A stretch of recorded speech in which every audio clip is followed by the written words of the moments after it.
Believe me, pag pinanood yun, it's worth the wait. 6:27 to go in the first half. The richest man in the PBA has the basketball. Over to Homer C. Sends it over to Thomas. I tell you to see. Gigil na gigil. Well, he's really fired up for this ball game. I guess siguro natural lamang yan pag alam mo ang kalaban mo, Barangay Ginebra. I guess, I'm sure during your time, every time you would face Ginebra, iba yung challenge. Oh, lalo kinakabahan. Lalo kung di makalaro. But, you know, talking about Stephen Thomas, and he definitely fired up because he already has 18 points in the ball game. The next guy in Air 21 in scoring only has 5 points, and that's Winnie Arboleda. So he has definitely taken control of this game. Para sa Barangay Ginebra, they probably have to put the import on him, Chris Alexander, to stop him because the locals so far unable to stop etong si Stephen Thomas.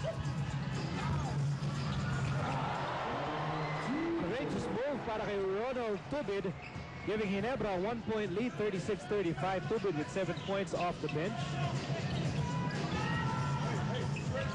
Nagpaskalahati na tayo dito sa second quarter. Here's Thomas against Mamaril. Oh, what was he doing?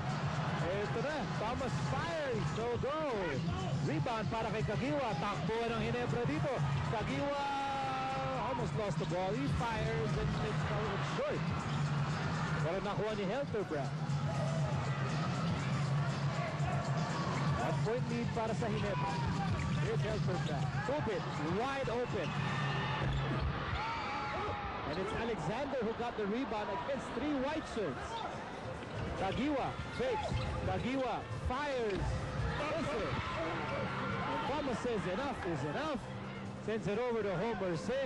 Homer C will step on the gas and he will lose the ball. Exactly. Just didn't look good when he got the outlet pass and he was going to try to attack at 6'5", and all those guards ready to dive at the ball. Malaking problema yun para kay Homer C.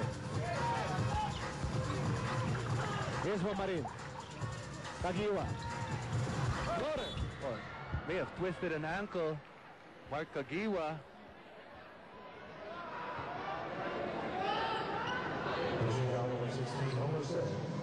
Si Homer C tapawagan ng kanyang 3rd personal foul. I obviously turned that ankle. I saw it, pero mukhang okay pa. Ito si